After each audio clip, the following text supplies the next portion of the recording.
Good morning and welcome to our meditation wrap-up. Today's meditation was beautiful. That's where I can start yawning. It's like I'm so relaxed. Like, you just get out of bed. Our meditation this morning was about standing in this place and really feeling and smelling and sensing the things that were around us. Sensing the grass under our toes and the wind in our skin and the smell of flowers from a nearby garden and laughter in the air and hearing that laughter, that joyous moment. So it's really finding a joyful moment, experiencing it, relishing it, and then moving into a place of light. Now, this light can be taken lots of different ways, and I was not going to define what that was. For me, it's like visiting God. So this grand omnipresence and whatever that looks like for you. I knew that I had to express what that looked like by explaining it's a golden throne. Because in our culture, that brings us to a place in our minds of what that is, even without me saying it. So I always find that really interesting when I get shown really specific images so that they'll relate cross-culturally, cross-religious backgrounds or affinities, that we can all relate to what that is. So what's interesting about our human nature is that we'll often go to a place of fear and to negativity.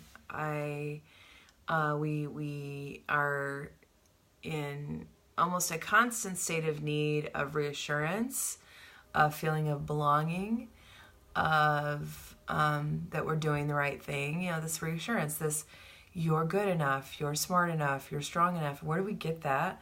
Because our eyes are on our bodies. We're not always looking at ourselves, unless you broadcast like me and you're constantly looking at yourself, which is a whole other education, by the way, of self-love. But if you are always looking out, then you're continuously in a state of comparison, and it's really hard not to do that. It's really hard not to compare to others because that's our point of reference. That's our point of reference from doing right and wrong. It's even though we have morals and values that are handed down, when we're not living by those standards, we feel that we're a bad person. Excuse me. Religion will also tell us this.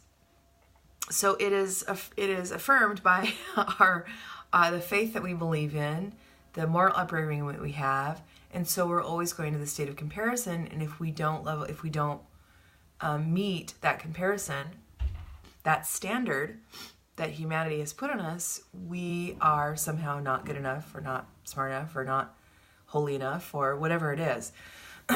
When that is truly not the case, I'm here to tell you, whatever it's worth, that's not the case. And so when we go from this place of joy, and there is nothing about you in this place of joy, it is you experiencing these things around you and feeling truly blessed and loved, and then going into this light to have a moment of unburdening.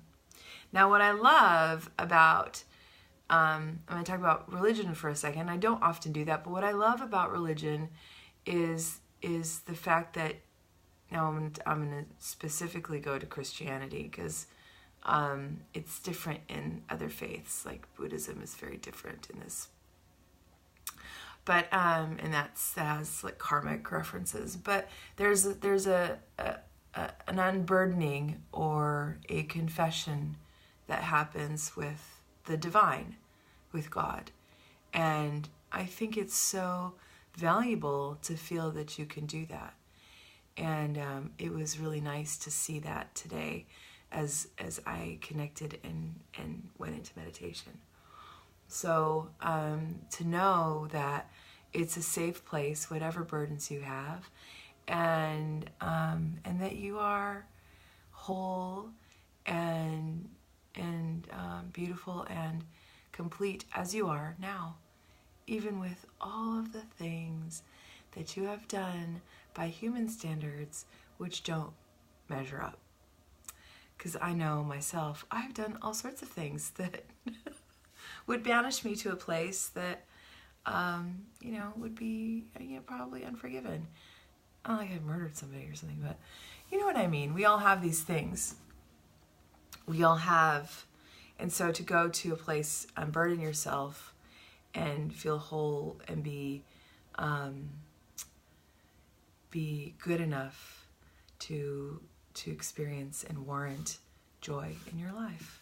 And so that's really what today's meditation is about. And it's also a place where we can go to forgive others.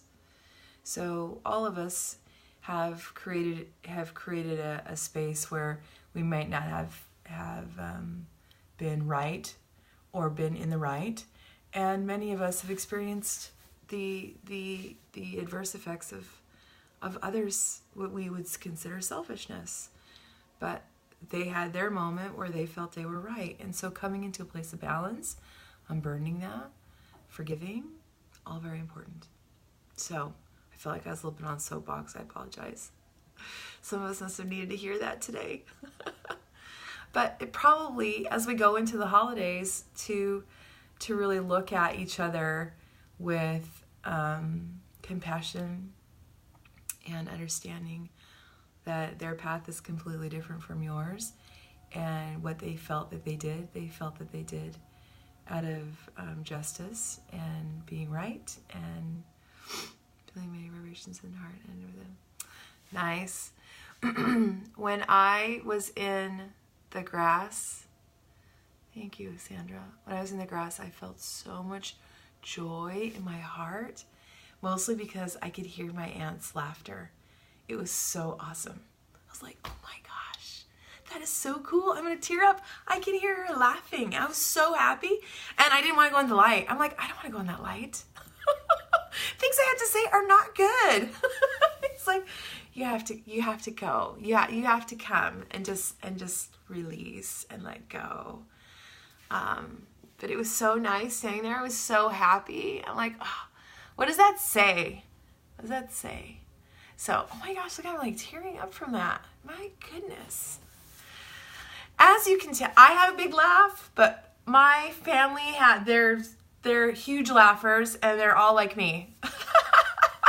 So they think my laugh is so great and infectious. Here, and all of us are cackling. It's a hoot. It's a hoot. Anyway, be kind to yourself. Be kind to others. Take a moment for joy this week, and I'll be on every day, same time, right here in our Facebook group. So, big love, you guys. Have an amazing Tuesday, and I'll see you tomorrow.